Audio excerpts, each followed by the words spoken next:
especial del Día del Patrimonio de la Hora de la Once Huacha, donde como fundación hemos querido relevar un ámbito que ha sido poco abordado en Chile, que esperamos que hoy día podamos dar algunas luces en esta conversación que vamos a tener junto a Sonia Montesino, la presidenta de nuestra fundación, donde vamos a conversar sobre los libros de recetas, los cuadernos de recetas, justamente para adentrarnos en un tema que es el rol de las mujeres dentro del patrimonio en Chile y por supuesto para el desarrollo del patrimonio alimentario. Así que este es un episodio especial, que es muy especial también para nosotras poder abordar esta temática eh, y poder que reflexionemos en conjunto para ver, bueno, cuáles pueden ser los caminos que se puedan desarrollar en este ámbito. Así que gracias, Sonia, ahí en esta conversación que esperemos que sea muy nutritiva, digamos, para todos quienes nos vayan a acompañar y nos vayan a escuchar el día de hoy. Quizás podríamos empezar dando como ¿qué es finalmente esto del patrimonio alimentario? Porque empiezan a ver ya desde hace un tiempo este boom de la patrimonialización, se empieza a posicionar, se empieza a hablar del patrimonio culinario, el patrimonio gastronómico, empezamos a ver también a nivel internacional en el reconocimiento de UNESCO propiamente tal de expresiones de patrimonio alimentario, esto de la dieta mediterránea, hemos visto a nivel internacional la comida gastronómica de los franceses, la comida de Michoacán, la comida tradicional mexicana, las tradiciones del café, etcétera. O sea, empieza a haber un movimiento, al parecer, como internacional de empezar a hablar y posicionar esta temática. Y en Chile, por supuesto, no ha sido la excepción. Sí, por supuesto, por supuesto. Bueno, hola Alejandra y bueno, a todos los que, todos los que nos están escuchando. Como tú decías, nos hemos sumado a este Día del Patrimonio con un tema que generalmente no se aborda, aun cuando lo que tú decías es verdad. O sea, hay como un auge de la patrimonialización, ¿no es cierto?, de las cocinas, pero no es una materia, digamos, de la cual se hable muy profundamente y además una cuestión que se le incluya dentro del patrimonio, ¿no? Y aquí en este caso, bueno, tendríamos que hablar de patrimonio cultural inmaterial, ¿no? O sea, digamos, ese es el ámbito como más general en el cual se habla de las cocinas. Y no sé si tú estás de acuerdo conmigo, pero al menos yo entiendo, hay dos palabras, digamos, de las cuales uno puede decir que es patrimonio culinario y también patrimonio alimentario. Sí. Entonces claro, ¿qué significa esto? Significa, el primer punto, ¿no es cierto?, está relacionado con qué es el patrimonio, ¿no? Y el patrimonio, bueno, es un conjunto, ¿no es cierto?, de acervos que pueden ser materiales o inmateriales, que las comunidades consideran propios, ¿sí? Que las comunidades consideran que eso les pertenece, se identifican, digamos, con esos elementos, ¿no es cierto? Y en el caso de este patrimonio alimentario, no sé, podemos verlo desde el punto de vista, ¿no es cierto?, de un sistema, ya hay algunos antropólogos, ¿no es cierto?, que han planteado y han dicho sistema alimentario, ¿ya? Y si queremos ver patrimonio alimentario, deberíamos ver ese sistema, ¿no es cierto?, donde hay, por supuesto, la producción, ¿no es cierto?, que es, bueno, ¿qué son esos elementos, digamos, que se consumen? Cómo se distribuyen, eso forma también, ¿no es cierto?, parte de un patrimonio, por ejemplo, cuando uno piensa en los mercados, ¿no? Las cosas que se producen, ¿no es cierto?, llegan a los mercados, por ejemplo. Y luego viene esa fase, que es la fase culinaria, que es la fase, ¿no es cierto?, de preparación de esas cosas, porque hay muchas de estas cosas que no se pueden comer, digamos, si no se preparan, ¿ya? Y el consumo, que ahí también es otro elemento muy importante del patrimonio, porque las maneras en las cuales, bueno, digamos, para empezar, cómo producimos los alimentos, cómo los transformamos, ya eso es un conocimiento, son saberes, ¿no es cierto?, que se van transmitiendo. Luego tenemos cómo lo consumimos, porque no todos, ni todas las sociedades comemos de la misma manera, ¿ya? Y también esto que tú sabes, Ale, digamos, que tiene que ver con las fiestas, pues, con las fiestas, con las celebraciones, con el comensalismo, ¿no es cierto? Ahí hay un gran campo. Y luego, por último, también tenemos el campo de los desechos, de cómo eso se deja, ¿ya? ¿Qué es lo que se desecha, qué es lo que ya no se consume? Entonces, podemos hablar así de patrimonio alimentario, pero también podemos hablar de patrimonio culinario, que es, por ejemplo, tomar eso podrías tú también, digamos, decir algo al respecto, ¿no es cierto? Como tomar un plato y entre comillas, voy a decir, de construirlo hacia atrás, no sé qué te parece. Sí, totalmente. Yo creo que sobre todo en la discusión hoy en día que tampoco está muy zanjada y cada país también lo ha ido adaptando a sus propias formas de entendimiento, sus conceptos, esto del patrimonio culinario, alimentario, gastronómico a veces, muchas veces, que Exacto, yo creo que también es interesante la incorporación del ámbito alimentario dentro del patrimonio, que nos invita a pensar, porque casi siempre cuando hablamos de alimentación decimos, se remite al ámbito más bien nutricional, a aquellos que comemos, y ahí también el influjo que ha dado las ciencias sociales, las humanidades en pensar la alimentación dentro de la cultura nos permite hoy en día hablar de un patrimonio alimentario. Y claro, cuando hablamos de patrimonio culinario, a diferencia del alimentario, cuando nos referimos sobre todo o partimos esta reflexión o este reconocimiento, esta revalorización desde por lo menos los productos y las preparaciones patrimoniales. Es decir, partimos desde un plato, como decías tú, de la fase más bien de preparación y consumo, claro. cuando hablamos de este sistema, y desde ahí se empiezan a descubrir sobre todo los símbolos. Ahí tú también has posicionado el tema como en múltiples espacios de hablar, nosotros no solo consumimos alimentos, sino que consumimos símbolos. Entonces, el abordar desde las preparaciones, o sea, ¿qué dice de nosotros el hecho de que comamos cazuela, por ejemplo? ¿Qué es lo que está en juego ahí? Las cazuelas con todas sus diversidades, o la empanada, etcétera. Entonces, es interesante poder también, y es un enfoque de verlo desde este ámbito de lo culinario, del patrimonio culinario, con el énfasis en las preparaciones y en las recetas. Ahora, Exacto. también, claro, otros hablan del patrimonio gastronómico, porque también ahí hay Sí, otro fenómeno sí, actual sí, que tiene que ver también a veces con la gourmetización de ciertas instancias. Y claro, siempre hay una cierta distancia cuando uno dice lo gastronómico, porque realmente hablamos uno piensa gastronómico y dice la alta cocina, no es así como lo que se hablaba exacto, antes todavía, la alta exacto, cocina, exacto, los exacto. restaurantes, etcétera. Entonces, ahí uno dice, no, el patrimonio alimentario es más que lo que está ahí en los restaurantes, puede estar ahí, pero en el fondo Puede, está en las casas, están los sujetos y sobre todo, y es el tema que nos convoca también hoy día, están en las mujeres. las mujeres, claro, y ahí eso es súper importante bueno, podríamos estar hablando mucho rato sobre Sí.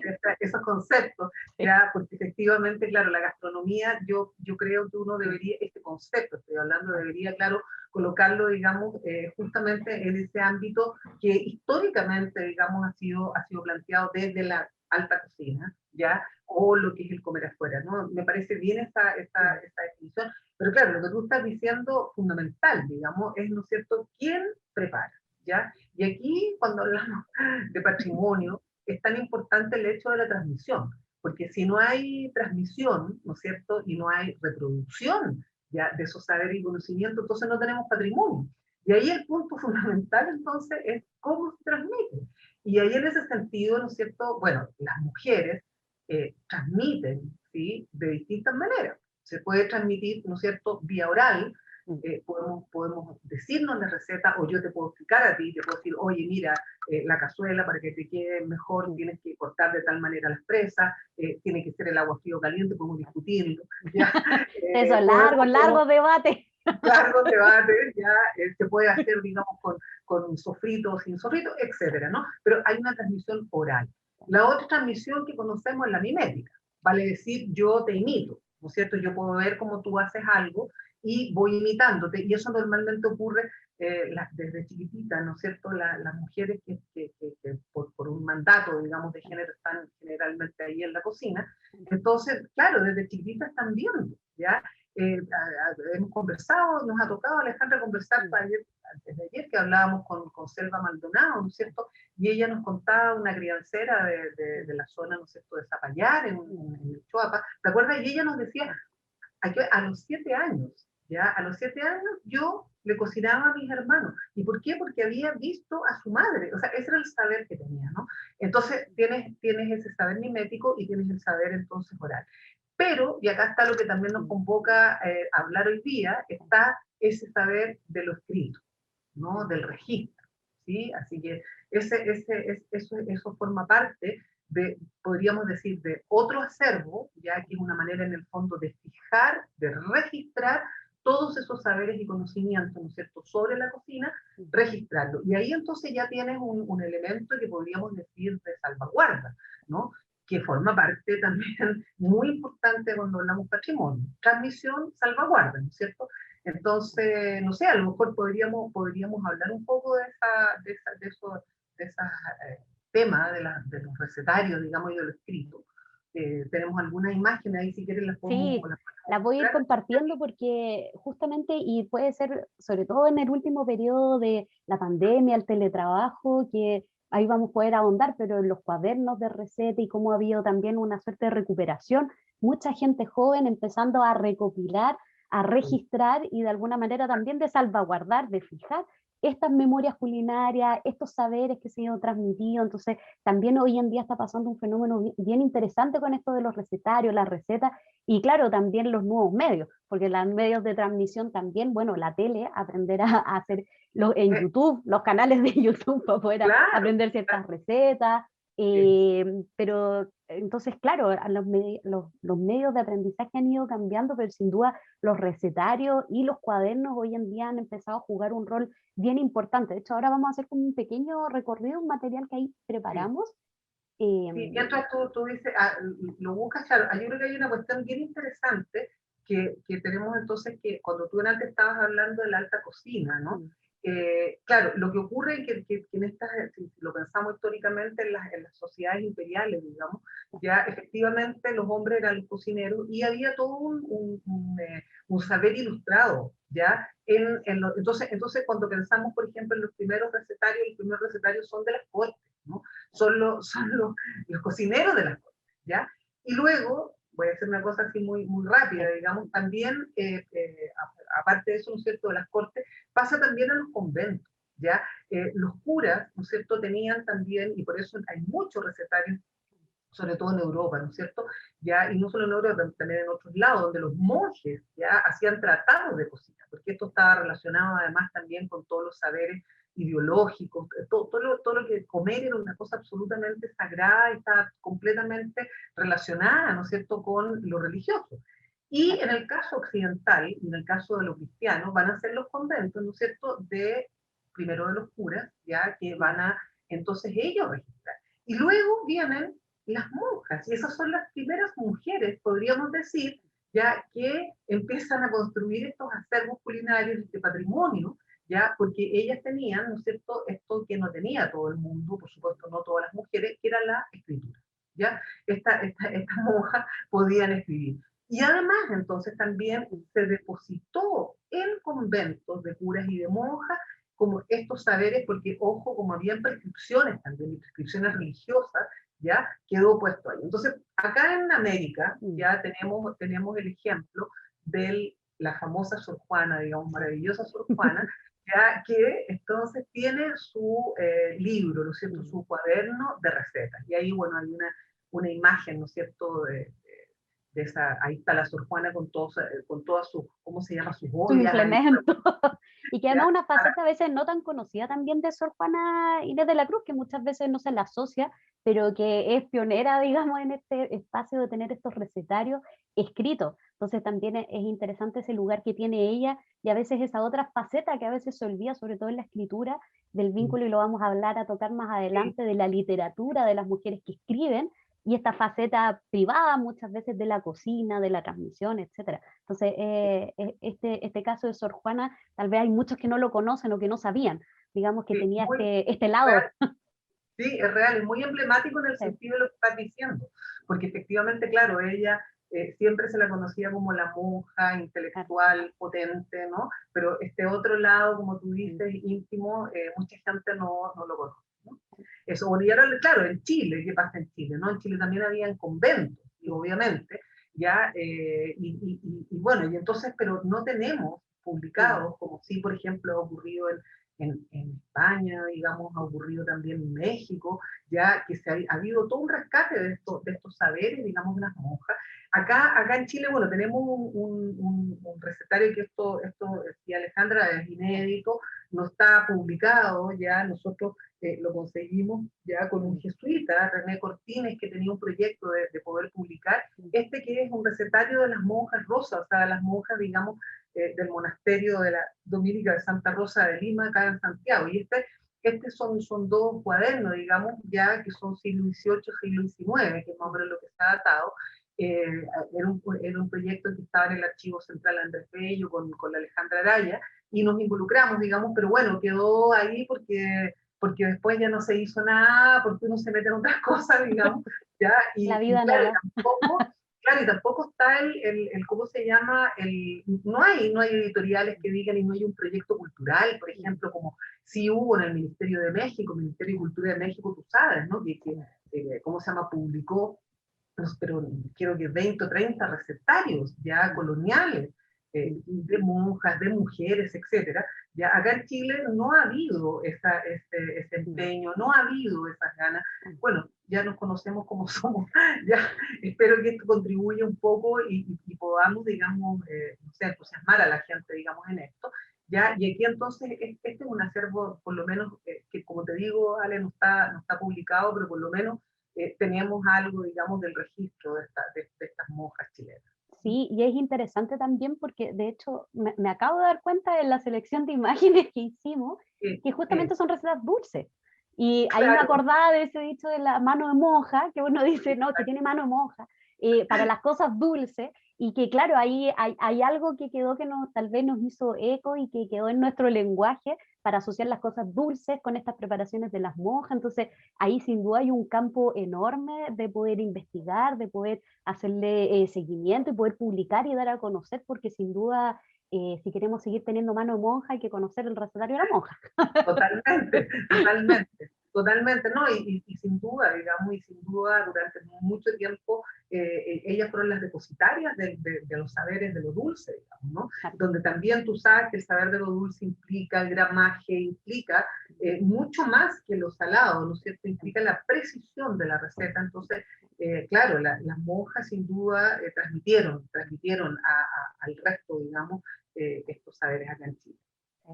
Había un postre, ¿no? Como el suspiro de monja o peo Sí, de monja, como habían varios de sí, cosas dulces, sí, me sí. acordaba. No, y las famosas, las monjas claras eran famosas, digamos, Claro. por todo su repostería, ¿no? Bueno, este que está ahí, ese es el primer recetario publicado en Chile. Ya ese lo mostramos aquí, ¿no es cierto?, del año de 1851, ¿no es cierto?, o sea, a mediados del siglo XIX, ya es el primero por lo menos que se conoce, tal vez pueda existir algún otro, digamos, que esté. Afortunadamente ahí la editorial Mandrágora sacó este facsimilar, ¿no? El facsimilar de esta ciencia gastronómica. Entonces acá se habla de ciencia gastronómica, ¿no? Te fijas, recetas de guiso y potajes para postres, ¿ya? Entonces, están las dos cosas, digamos, involucradas ahí, y aquí ya sale del convento, ya sale de eso, digamos, y está en lo secular. Es ¿Sale? interesante también acá porque claro, esto de que usa la palabra gastronómica, porque me acordé a propósito de lo que hablamos al inicio, Sí, por ejemplo, de postulaciones que se han hecho reconocimiento de patrimonio inmaterial de la comida gastronómica de los franceses, y ellos justamente, parte de su expediente, digamos, que hacen para la postulación, dicen, bueno, es que se empieza a hablar de gastronomía también cuando empieza a estar escrito. Entonces ahí también yo creo que hay un giro de esto de ponerlo por escrito, de poder transmitirlo de esta manera, por esta vía que tiene como un lugar y que marca eh, otro rumbo, otra forma, digamos, de transmitir, otra forma de dar a conocer estos patrimonios y estos acervos culturales de cada grupo, de cada sociedad, etcétera. Así que es interesante que el primero se llame ciencia gastronómica.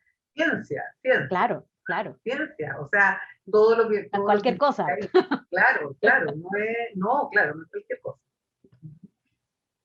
Bueno, y este otro, ya que este es del año, o sea, 10 años después, 1865, ya que es este cuaderno de guisos y postres. Y este es muy interesante porque este ya comienza claramente, digamos, a ver todo un registro de las cocinas que podríamos denominar chilenas.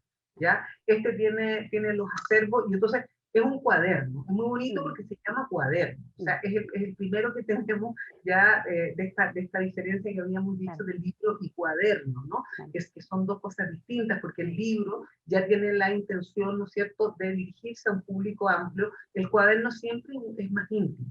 Ya, lamentablemente no sabemos, y se ha investigado muy poco en esto también, la autoría, ya, porque no está, ¿no? Pero sí están todas las recetas, y yo creo que si se hace una investigación histórica más exhaustiva, sin duda que se va a encontrar, digamos, la autoría del texto. Bueno, y después viene el cocinero chileno, ya que este también es muy interesante, porque este es del año 1867, ya, o sea, 2 años después que sale el cuaderno de guisos y postres, ¿no es cierto? Ya, y aquí también es diversidad de guisos y postres, ¿ya? Y dice cuya confección está al alcance de todos. Entonces aquí ya el recetario, ¿no es cierto?, lo que quiere es como expandir, difundir ya estos saberes. Y lo interesante es que tiene dos cosas ahí, cocinero y chileno, ¿no es cierto? Lo masculino, ya, cocinero, y la identidad nacional, ya, que empieza a aparecer entonces, ¿no es cierto?, como algo importante porque tú sabes, ¿no?, que está todo este tema de las cocinas nacionales, ya, que empiezan obviamente a abordarse, ¿no es cierto?, luego de la independencia de nuestros países. Entonces, este obedece, yo creo, a esa también, ¿no es cierto?, a esa mirada de lo nacional, nacional masculino en este momento. Sí. Y que también es interesante a veces que se dice, no, sobre todo el patrimonio alimentario chileno, dicen, no, pero si en Chile no hay nada. Bueno, aquí hay una pista concreta de pleno siglo XIX de qué es lo que estamos entendiendo por la cocina nacional y cuáles podrían ser nuestros platos más emblemáticos y tradicionales. Así que hay una pista a todos los del mundo de la gastronomía, de la historia, de la antropología, etcétera, de que hay que rastrear estas huellas, porque aquí hay indicios que nos van a ayudar a pensar también nuestra propia identidad hoy. Así es. Y nos vamos a sorprender cuando los miramos porque se mantienen, se mantienen muchísimas ya de las recetas. Sí. Bueno, y luego está el confitero chileno que nuevamente Mandrágora saca, digamos, ¿cómo se llama? Un facsimilar, ya es del año 72, 1872, ¿no es cierto? Y bueno, acá está lo que estaba tú hablando, ¿no es cierto?, de los dulces, ¿ya? Y nuevamente aquí está lo masculino, ¿no? Porque es el confitero chileno, ¿ya? Lo que aparece, y aquí sí están también, y es interesante respecto a lo que tú decías antes, ya también acá hay toda una identidad de los dulces chilenos, ¿no? Que uno puede ir viendo, digamos, cómo de acá se van a derivar mucho de lo que nosotros llamamos dulces chilenos, ¿no? Entonces es un muy buen texto. Bueno, y este que es emblemático, ¿ya? La primera edición es del año 82, 1882, ¿ya? Y se llama La Tía Pepa, ¿ya? Esta edición que estamos viendo ahora es una edición del año 24, no es esta la original, digamos, ¿ya? Pero aquí lo interesante, ¿no es cierto?, es que este es un señor Egaña, ¿ya?, que es el que escribe, ¿ya? Entonces, este ya es un gesto muy, muy especial, podríamos decir, porque antes teníamos el cocinero chileno, Claro. ahora tenemos la tía Pepa, o sea, aparece la mujer, pero es un hombre el que escribe, ¿ya? Y es un hombre el que ha hecho, digamos, la recopilación de estas recetas. Entonces, este fue, digamos, considerado, sin saber, no se sabe quién es el que lo escribe, se puede creer que la tía Pepa es una mujer, pero no lo es. Hablábamos en el primer caso de transvestismo culinario, Claro. Exacto. que nos encantaba, ¿no? Sí. Estaría muy de moda, digamos, en este momento. Y aquí ya también empieza a haber, ¿no es cierto?, un conglomerado de recetas que son recetas, digamos, de la comillas, gastronomía mundial y las recetas chilenas, ¿ya? Y además acá es la tía, ¿no? La tía Pepa, ya empieza esta cosa, ¿no es cierto?, más íntima también de la mujer en la cocina. Sí, y justamente eso iba a destacar porque, claro, antes era el cocinero, el confitero, como que fuese una suerte de oficio asociado a esto, pero justo en la primera publicación en que aparecen las mujeres, es la tía. Y Exacto. después en adelante va a ser la tía, la mamá, La etcétera. mala, claro. Exacto, y Sí. ya como que no tuvieron un oficio, como por su lugar de filiación, por su rol, digamos, Claro. dentro de la familia que aparece en este ámbito. Entonces es interesante además esa mujer ahí también, bueno, uno podría hacer análisis, la propia portada, Genial, claro. claro, como los elementos que tiene, etcétera. Sí. Bueno, y acá después empiezan a aparecer, ya, esto que es muy interesante, Mm, que esta influencia, este que tenemos aquí a la mano izquierda es el cocinero práctico, que es español, ¿ya? Que viene y que recoge recetas españolas y europeas, y que en toda América ya se va después a replicar este cocinero práctico, ¿ya? Y entonces cada país, ¿no es cierto?, va a tener ya su propia versión, donde van a existir, y eso es bien interesante, como recetas también de América, ya, por ejemplo, en el caso de ya, que se llama el cocinero práctico chileno, ya, entonces en el fondo que aterriza, digamos, en esto nacional chileno, Y aquí entonces son, ¿no es cierto?, de la francesa, española, alemana, italiana y chilena, ¿ya? Entonces ya empieza esto podríamos decir la influencia, ¿no es cierto? Y sobre todo, obviamente, esto de 1896, obviamente estamos hablando de las élites, porque quienes leían, ¿no es cierto?, quienes tenían el acceso a la escritura en ese minuto y a la lectura eran las élites, ¿no? Entonces la élite ya empieza a adoptar, ¿te fijas? Algunos de estos platos que van a aparecer, digamos, acá. Pero se mantiene también siempre la sección de las cosas chilenas, ¿ya? De los guisos, digamos, y de los postres chilenos. Y acá también, aquí también vemos otro cambio donde dice que son recetas, dice, arregladas especialmente para el uso de las dueñas de casa chilenas. Exacto, Un público bien particular, digamos. exactamente, exactamente, claro. Entonces ahí viene toda esta idea también de la dueña de casa que debe ser ilustrada en términos de los recetarios, o sea, estos saberes y conocimientos, para construirse o constituirse como dueña de casa tenías que saber. Bueno, y aquí nuevamente, ¿no es cierto?, tenemos ahora ya en el año 1892, o sea, ya terminando el siglo, ¿no es cierto?, nuevamente el manual del cocinero práctico, ¿no? Vuelve siempre este cocinero práctico, ya con las cocinas española, italiana y chilena, ya dice, arregladas ahora para el uso de las dueñas de casa del país, ¿ya? Entonces, aquí tiene toda esta cosa.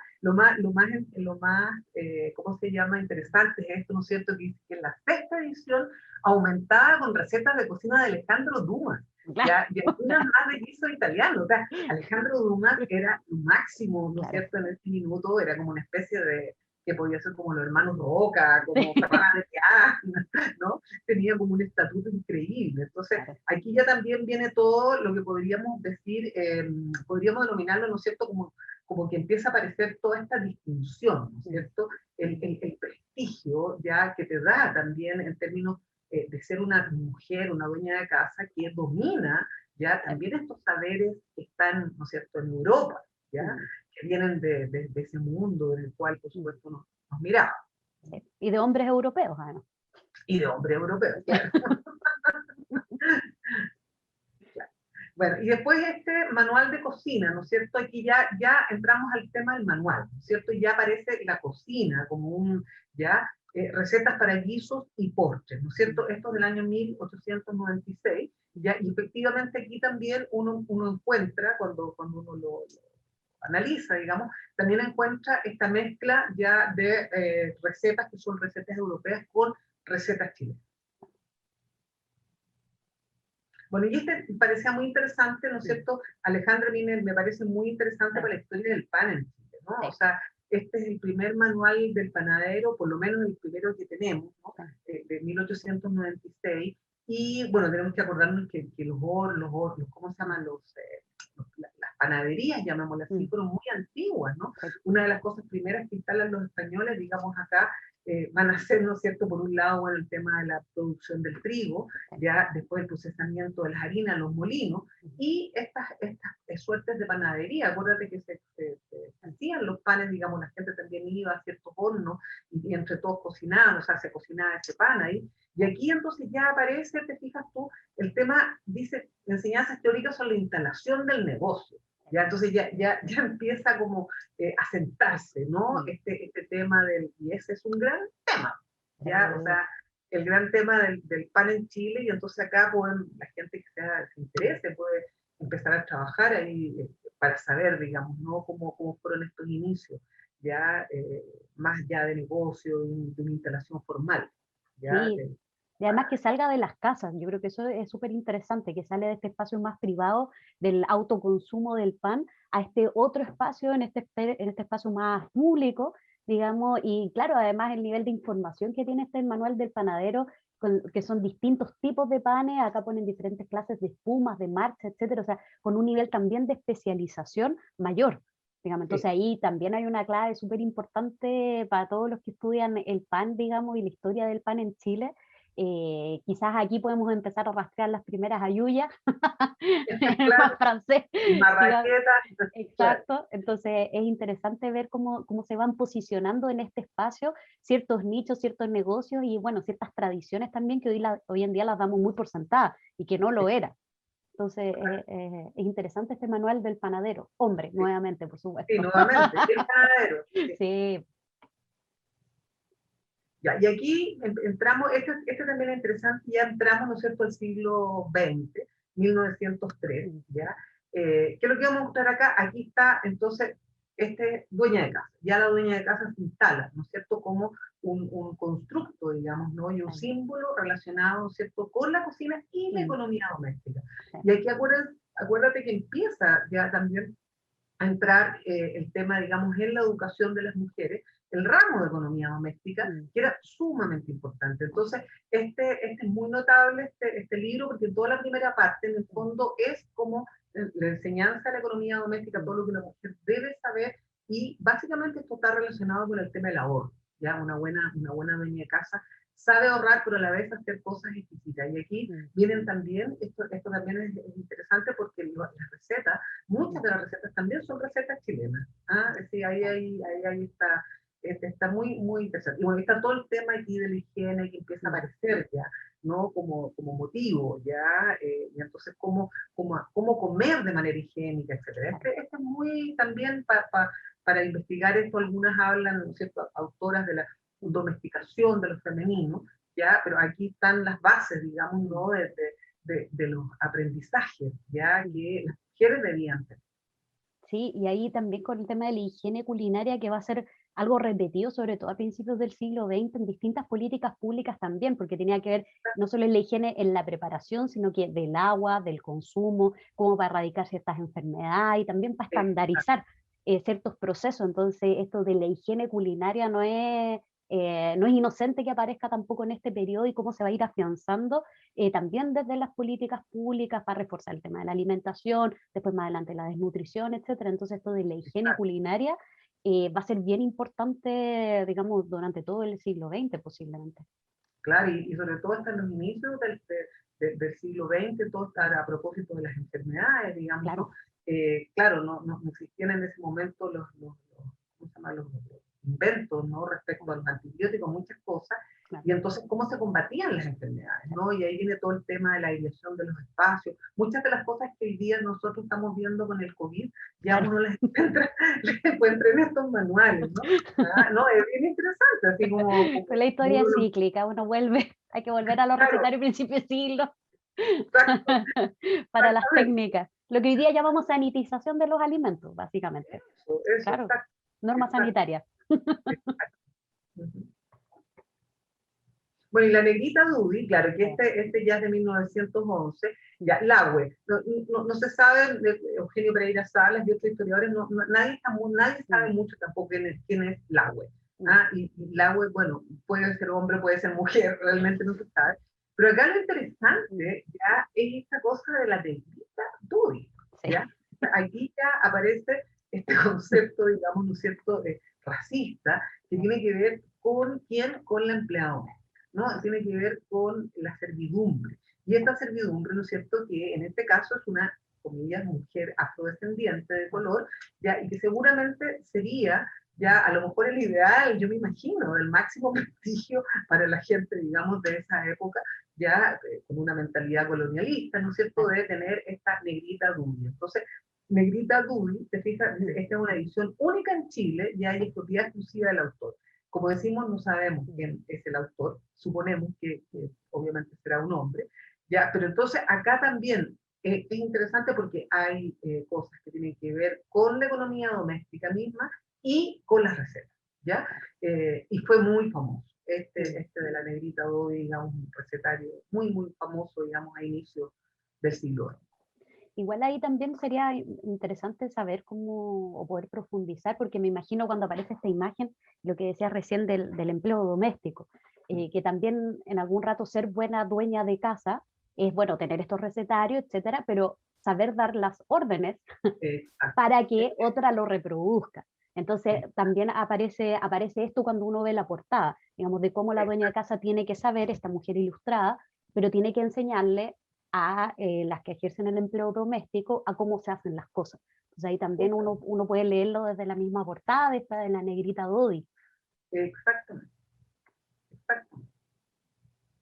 Bueno, y Alejandra, yo considero, no sé si tú estás de acuerdo conmigo, pero yo considero que este sí ya es el primer, digamos, texto de mujer, recetario escrito por una mujer. Bueno, Lucía Vergara Smith, que obviamente también pertenecía a las élites, ¿ya?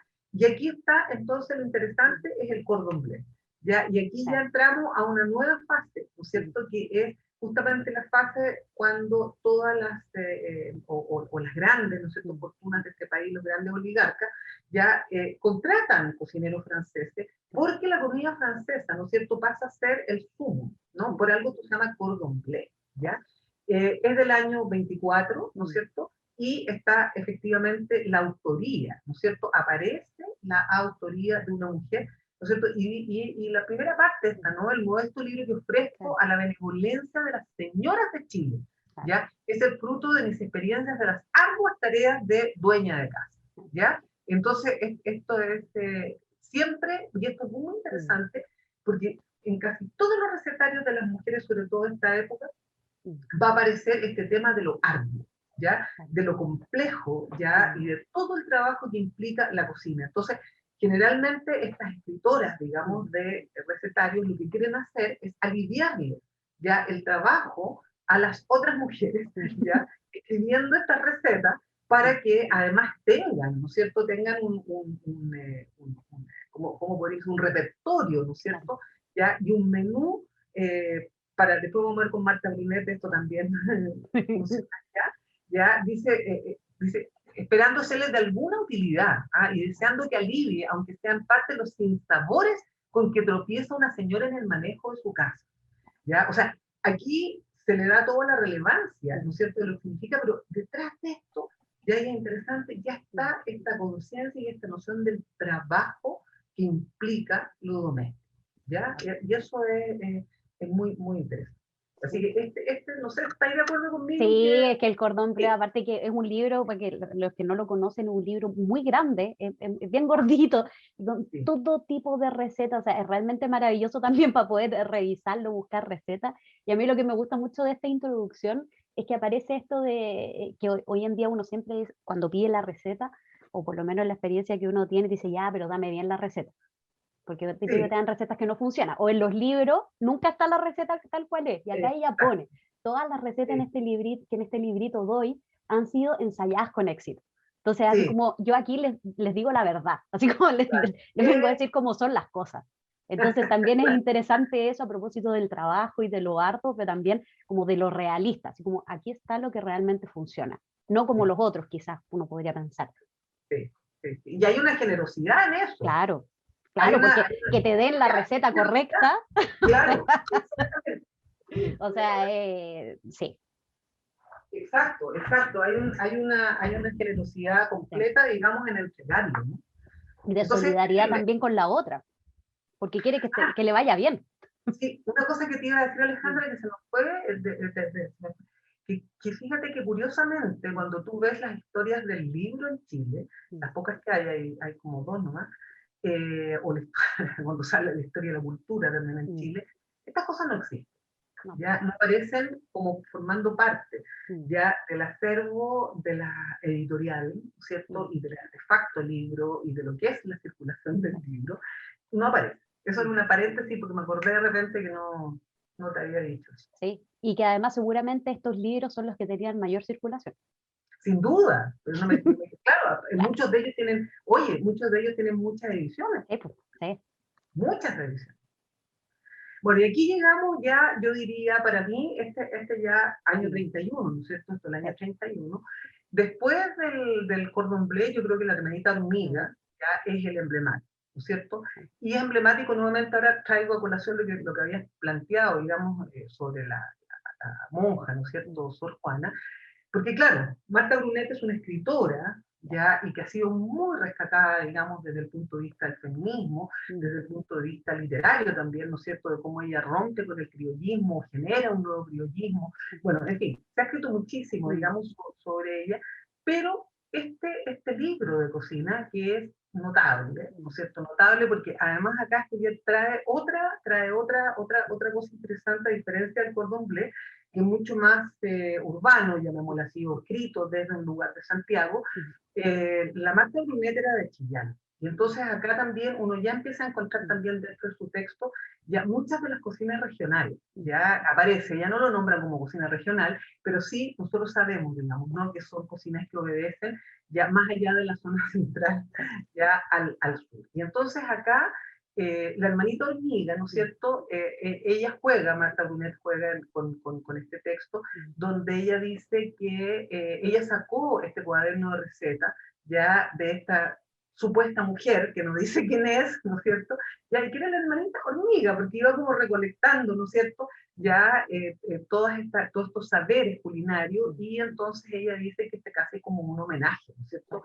A esto. Bueno, y aquí entonces yo creo que tenemos en Chile, sería el primer ejemplo ya de una escritora, ¿no es cierto?, que a la vez, ¿no es cierto?, que hace su ficción o hace su novela, sus relatos literarios, ya va a hacer el manual de cocina, va a hacer este recetario, ya sin duda, bueno, datos biográficos de ella, en un minuto determinado necesita obviamente trabajar porque sus padres mueren, tengo la impresión de que pierde las tierras en Chillán, no sé mucho cómo es eso, pero el hecho, digamos, es que ella entonces tiene que tener sus platas y hace esto como una manera, ¿ya?, de obtener dinero. Entonces eso es interesante, porque ¿por qué hace este gesto, ¿no es cierto?, de confiar en un recetario, ¿ya? Confiar en un recetario, digamos, como modo de vida o que le sirviera económicamente, ¿no? Bueno, podemos hablar infinito sobre este texto, maravilloso. Lo único que te puedo decir que espero que agosto-septiembre vamos a sacar ya, hay una edición, digamos, facsimilar de la hermanita hormiga, que creo que también la hizo Mandrágora, ya, ahora último, pero nosotros vamos a sacar algo que es, podríamos mostrarlo, que tiene que ver ahora entonces con la continuidad. Es decir, Marta Brunet no solo se quedó ya con su hermanita hormiga como libro, ya, sino es que cuando ella entra a trabajar a la revista Familia como periodista, ya ella va a tener una sección ya en la revista Familia que se llama La Señora y la Cocina. Bueno, ahí podemos ver, ¿no es cierto? Esta debe ser una revista del año 36, puede ser, sí, 36, ¿ya? Y entonces La Señora y la Cocina, podemos hacer grandes análisis de esto. Esto lo vamos a sacar en este libro, que como digo, espero que agosto-septiembre lo tengamos, ¿ya? Que va a ser una gran novedad, porque ahí lo que ocurre es que de ese recetario ella lo relee, ¿ya? Y a la vez agrega nuevas recetas. Pero lo más importante, Alejandra, para nosotros que nos interesa tanto, digamos, los temas de patrimonio culinario, es que en estas columnas, ¿ya?, uno puede encontrar, pero todas las ideologías nutricionales, puede encontrar todos los temas que estaban funcionando en la época, ya con las mujeres, ¿sí? Por ejemplo, miren esto, un plato para el señor, ¿no? ¿Ya? Y ahí aparece, digamos, un hombre, ¿no es cierto?, que es como un mozo, ¿no es cierto?, que está sirviendo, ¿ya? Y Marta Brunet siempre va a estar haciendo una ironía, ¿ya? Una ironía así como, bueno, también, ojo, igual que el Cordon Bleu, ella quiere ayudar a las mujeres, porque para la Marta Brunet, esa pregunta, dice ella, esa pregunta de ¿qué vamos a comer mañana? ¿Qué vamos a comer mañana? Que hoy Ya en día nos pesa a todas. a todos y a Sí. todas. ¿Qué vamos a comer mañana? ¿Ya? En este caso, ella dice, ¿no? Generalmente dice, bueno, para que la empleada doméstica no la perturbe ya con esta pregunta, usted acá tiene todo. Yo le doy, yo le doy. ¿Ya? Y Le doy entonces, el le menú doy el semanal. menú. Exactamente, Sí. ¿ya? Y entonces es muy interesante, ¿sabes por qué? Porque en los cuentos de la Marta Brunet y en muchas de sus novelas está presente, ¿ya? Está presente, bueno, la tía Tato es un cuento que ojalá todos lo lean, ¿ya? Porque ahí está todo el vínculo entre las mujeres, esto que tú estás hablando, el empleo doméstico, el rollo, como en el fondo el poder también que tienen las mujeres empleadas domésticas, en fin, hay toda una cuestión ahí realmente fascinante y que uno lo puede ver acá. Entonces, aquí hay una continuidad con el libro, digamos, ¿no es cierto?, que se va a trasladar ya ahora a una cuestión mucho más masiva que es la revista, ¿no? Claro. Que es la circulación, digamos, antes. Sí, y también acá hay una pequeña receta a propósito de esto, que a muchos les gusta hablar, bueno, el patrimonio alimentario chileno, y acá sí, ella pone un marisco bien chileno, entonces también a sí, propósito de las ideologías y qué cosas van sí, marcando estas identidades, uno le puede hacer seguimiento a las mismas recetas que hay acá, y claro, qué es lo que se expone, qué es lo que se debe comer, y cómo se debe exacto. preparar. Entonces, Todo, es sin duda una todo el patrimonio. fuente inagotable, todo. Y además Todo el para sacar patrimonio. ideas para la vida diaria, Exactamente. Ahí está todo el patrimonio. todo, todo. Aquí está, claro. Ahí está, ahí está. Acá también de la revista. Sí. Y Ahí además venía, que es bueno que hay claro, de todo, porque hay platos dulces, salados, porque a veces también uno dice, piensa en alimentación y siempre piensa como los platos salados. Y los platos dulces siempre quedan muy relegados, entonces es bueno que ella incorpore estos menús completos sí. para poder tener una No, dieta balanceada. sí, exactamente. No, no, bueno, ella tiene mucha preocupación por eso, y de Sí, hecho, de repente es media vegetariana, y entonces a pesar de que trae cosas de carne, dice, te claro. fijas tú, bueno, estas cosas hay que hacérselas al Señor, porque al Señor le gusta, ya, yo soy un hombre, le gusta comer esto, Gusta comer pero carne. es más claro, pero es más sano, las frutas, las verduras, en esa Sí, época, la década del sí, 30 ya lo estaba planteando, sí.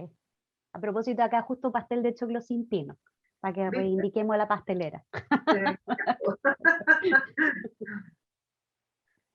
Bueno, y otro ejemplo acá del Riet Morvan, que era también era una novelista, digamos, ¿no es cierto? Que también, te fijas tú, hace este manual de cocina, ya, entonces es muy interesante, y ahí Zigzag, que era una gran editorial, publicaba, digamos, todas estas cosas, ¿no? Y aquí entonces también ya empiezan a entrar cocinas chilenas y otras cocinas ya Mm. de la época, llamémosle así, que no es lo mismo que los recetarios que estábamos viendo del siglo XIX. ¿Mm? Sí, y además que define ella misma acá en recetas varias, en regímenes vegetarianos.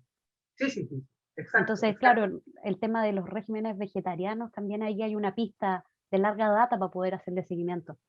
Sí, sí, y está el manual de cocina vegetariana del que introduce el vegetarianismo también, que es este señor Vergara, que no, bueno, Claro, no lo pusimos no, acá, pero ahí también está, o sea, hay toda una vertiente de vegetarianismo que se claro, puede investigar, digamos, también, antigua acá en Chile. claro.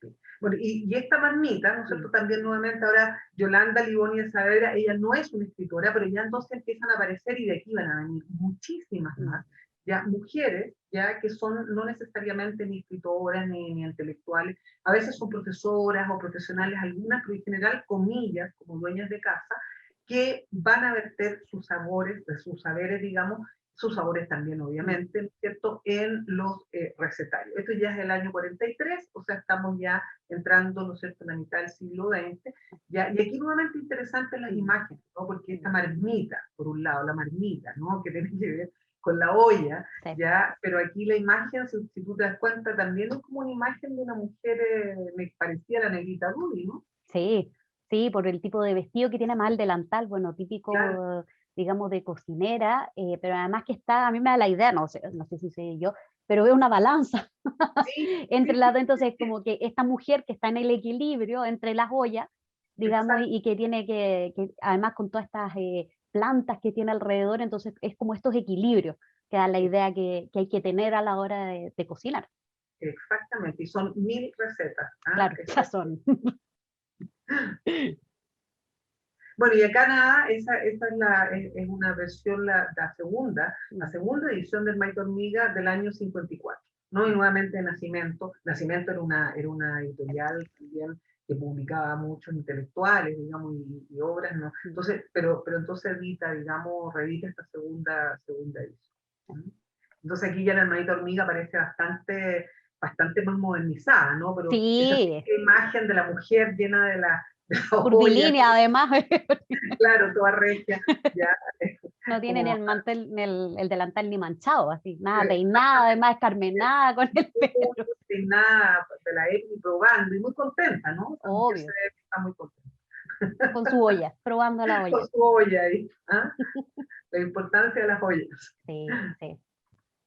Y bueno, habíamos hablado delante del tema también Sí, y diferenciado de los cuadernos, que sin duda exacto, no los podemos olvidar en este ámbito más privado, también más interno, más de la casa. Quizás, por lo menos a mí en mi tradición familiar, heredarse las recetas que están en el cuaderno. O sea, aquí hay un ejemplo, digamos, te voy a hacer la incidencia al cuaderno receta de mi mamá, que ella lo tiene hace muchos, muchos años, pero que sin duda todas nos hemos nutrido de las recetas que tiene ahí, pero ahí uno ve los múltiples formatos que tiene, porque tiene esto de que está escrito a mano, entonces está la letra, está la mano de la mujer en ese espacio. Y además, claro, esto, siempre los cuadernos de recetas son medios cochinos, porque uno lo ocupa en la cocina, entonces están salpicados con Claro, cosas, están llenas claro, de hojitas, de recortes que uno le pone. Y aquí que también es interesante y que quería rescatar en algunas recetas, de muchas veces reconocer también la autoría de otras. Por ejemplo, acá aparece una receta de ñoqui y que dice la referencia de quién es, quién claro, la hizo, que también eso permite el cuaderno, también de hacer dibujos, hacer anotaciones, ahí podemos ver en las imágenes, poner si es buena o mala.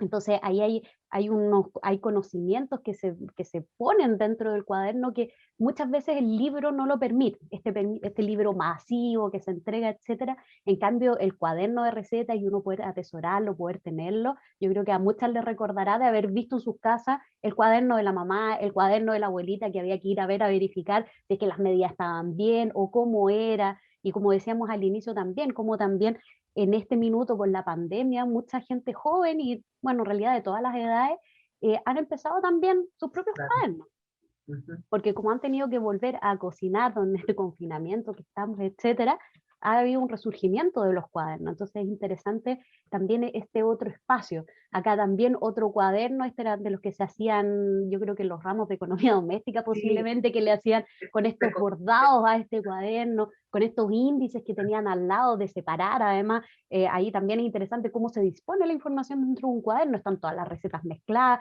o está como aquí que aparecen las entradas, las salsas, las sopas, los postres, etcétera. O sea, también hay un ordenamiento y una forma, uno ponerle, ahí aparece recortes, que uno va armando cada cuaderno de receta un propio universo realmente de información. No sé cómo será tu cuaderno, Sonia, pero el mío, entre que está todo manchado, tiene recetas de distintas letras, o sea, una cuestión media caótica, pero que cada uno entiende su orden. exactamente. Yo tengo uno bien especial Mm. que, bueno, que lo tengo un poco discontinuado, pero que fíjate que era recoger como todas las recetas de reuniones, ya como desde la época de la dictadura que nos Mm. juntábamos a cocinar hasta después, digamos, la democracia, con las conversaciones, con lo que comíamos y cómo íbamos haciendo las cosas, ¿ya? Ese es mi cuaderno de recetas. Ya, pero quería decirte algo que tenías tú ahí Sí, interesante, que es esto de los recortes, porque en muchas, ¿te acuerdas que nosotros hicimos una investigación sí. hace mucho tiempo, que bueno, gracias a Ondesit en realidad que nos financió, digamos eso, Mm. y pudimos estar en regiones de Chile y recogimos, Sí. que claro, que cuando ya empieza, digamos, a aparecer toda la industria ya de la alimentación, siempre vienen estos recetarios que venían en los productos o, por ejemplo, en las, ¿cómo se llama? En las cocinas, que puta, el paso de la cocina, pues tú a leña, a la cocina eléctrica, a la cocina a gas, a la cocina parafina, etcétera, y entonces te daban un recetario. Y la gente lo Claro. recortaba, ¿no es cierto? Y se iba armando. Entonces son verdaderos collages maravillosos, como tú decías, me Mm. pareció muy bonito. Hay una Mm. estética, Sí. ¿ya? O sea, el cuaderno de cocina tiene una estética. Y en Estados Unidos, por Mm. ejemplo, creo que hay un museo de cuadernos Claro. ya se ha hecho, o sea, es tanta la importancia que se le dan a estas cosas que ha hecho. Entonces, eso quería recalcar, digamos, ¿no?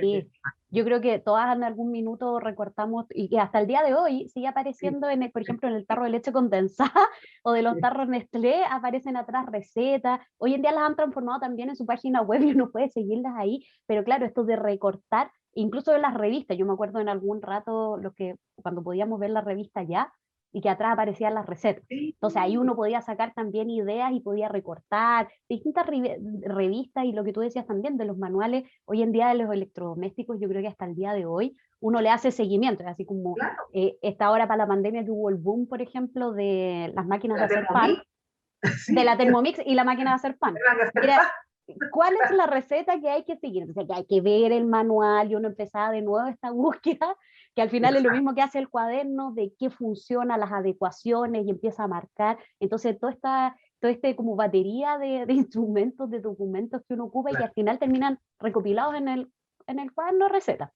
Exacto, exacto. No, y ahí el acervo, digamos, y el patrimonio que hay ahí, como tú decías, eso también es infinito y es maravilloso porque están las historias familiares, las buenas y las malas, digamos, todas están presentes, digamos, en lo que hemos comido, están los recuerdos, Sí, está todo, ¿no? sí. Los queques, las tortas que se hacen para los cumpleaños, de determinado tipo de cocinas, ¿no? Y entonces creo que las historias, ¿ah? De las Mm, mujeres sobre todo, y esta genealogías culinarias, como le hemos llamado nosotros, están ahí, o sí, sea, es un patrimonio vivo. sí, totalmente. Y por ejemplo, también que sucede a veces con los cuadernos de receta que uno va evolucionando con el cuaderno, porque el cuaderno es limitado, o sea, tiene la cantidad de páginas y se acaba, y hay que hacer otro cuaderno. Entonces, ¿qué recetas se traspasan a ese nuevo cuaderno? ¿Cuáles no? Entonces ahí también uno puede hacer cómo va, uno va cambiando también en la vida y va incorporando recetas, las va sacando, qué cosas están de moda en algún rato, y todo eso teñido de recuerdos, cursos que alguien te dijo, que alguien te dio la receta, etcétera. Entonces, sin duda, hay lo que tú dices, hay un acervo de conocimientos, de experiencias, de memoria que están puestos en los cuadernos de cocina y que lamentablemente tampoco ha sido muy explorado, No, sobre todo en Chile. no, no, en Chile no se ha sido nada explorado. No, no. Ese Ahí está genial, también. Ese es el mío. está buenísimo. Mi cuaderno. Ay, Este lo parece, empecé cuando estaba en el colegio. claro, qué buena ese Entonces es uno el, ¿cómo tiene cosas, es se llama este Garfield. gato? Garfield. Sí. Claro, Garfield, que era de esa época, ¿no? Qué buena, Sí. no, Entonces, genial. este cuaderno que uno tiene de hace 1000 años y le va agregando recetas, va anotando de quiénes son, las medidas, etcétera. Y bueno, estos cuadernos siempre cochinos, llenos de agua, aceite, cosas cuando uno no le hace caso a la mamá y no lo pone en una bolsita para que el cuaderno dure, quedan los cuadernos así. Bueno, pero está vivo, está vivo. Sí, sí, Está totalmente, vivo. es un objeto en sí mismo, el cuaderno, Exacto, el cuaderno. exactamente, exactamente. Ahí hicimos un pequeño, chuta, no tan pequeño, pero recorrido sobre esto que queríamos mostrar y que queríamos compartir con todos los que nos siguen y nos escuchan esta hora de la 11 WhatsApp, justamente para poner en valor y poder visibilizar estas temáticas, porque como decíamos al inicio, muchas veces hablamos de patrimonio alimentario y está bien, hablamos de los acervos, de las comunidades, etcétera, pero esta es una fuente de información totalmente invisibilizada. Entonces, la idea era poder rescatarlo, poder conversarlo, poder visibilizarlo y ojalá entusiasmar a alguno o alguna que pueda seguir profundizando en estas temáticas que sin duda es una gran, gran deuda en Chile. Sí, sí. No, para nuestra fundación Rectángulos de Agua, que es Patrimonio de Agricultura, ya esto es fundamental y justamente, claro, estimular, yo creo, a pensar en hacer cosas y en hacer proyectos, digamos, con los recetarios, porque están a la mano y porque son nuestro patrimonio, ya patrimonio de mujeres, patrimonio de familias, patrimonio que se transmite, porque justamente, como decíamos al Mm. inicio, lo fundamental es la transmisión. Y muchas veces cuando se corta esa transmisión, entonces ya no está más. Y no está la torta, ¿no es cierto?, de la abuelita, no está el queque de la tía, ¿no es cierto?, o el guiso que aprendió uno de una vecina muchas veces, ¿no es cierto? Eso forma parte, ¿no es cierto?, de una historia que es fundamental, una historia que no puede olvidarse, como decía la Alejandra, no puede quedar invisibilizada. Entonces, bueno, ojalá, yo tengo esperanza bueno, que estimulemos con esto y le demos ahí a lo mejor a alguien el distinto, digamos, de que podamos pensar en conjunto, digamos, hacer un gran trabajo colectivo, por ejemplo, con los cuadernos. Es lo que se me ocurre. Sí, sin duda, sería además muy bonito, así que invitamos a todos y todas a este ejercicio. Tal vez nos pueden comentar ahí en la publicación qué libros tienen, porque por ejemplo otra vertiente que no tocamos, porque ya no nos da un gran, gran No, tiempo, todos los libros de recetas regionales, por ejemplo, que han ido surgiendo, los libros de las colonias que también están, entonces sin duda este es un campo que es enorme, enorme y sería muy bonito realmente poder armar un archivo, digamos, de estos documentos de sí, ponerlos ahí, porque ahí está, como tú decías, está nuestra transmisión, pero está nuestra identidad, está nuestra memoria, están nuestros gustos. Entonces, a no dejarlo de lado, a visibilizarlo, a invitarlos a todas a que tal vez recobren y recuperen sus cuadernos familiares que sin duda hay en todas las casas, así como también los recetarios, y que sin duda en este Día del Patrimonio, relevar este tipo de patrimonio es fundamental. ujú. Sí. Por eso, para finalizar, yo diría que este Día del Patrimonio lo hemos dedicado a estos saberes profundos, complejos, ¿ya? que requieren de mucha historia y que las mujeres hemos guardado. Así que como homenaje a todas las mujeres que nos han antecedido, es que quisimos entregarles, digamos, este programa de la Once Guacha. Sí, así es. Así que solo agradecerles a quienes nos hayan acompañado en este capítulo especial del Día del Patrimonio de la hora de la Once Guacha. Y bueno, como siempre, gracias Sonia, porque siempre aprendemos de estas conversaciones que Sí, aprendemos. tenemos. Sí, sí, a veces nos entusiasmamos, pero porque sin duda este es un tema apasionante, así que esperamos que haber puesto el bichito en alguna de las personas que nos esté acompañando y que podamos seguir en este camino también de visibilizar y de reivindicar y de salvaguardar este patrimonio que sin duda es fundamental para la construcción también de nuestra propia identidad y de saber quiénes somos, ¿no es cierto? Como somos lo que comemos y comemos lo que somos. Bueno, aquí está. Así que muchas gracias y nos vemos en un próximo capítulo de La Hora de la Once Guacha. Bueno, chao.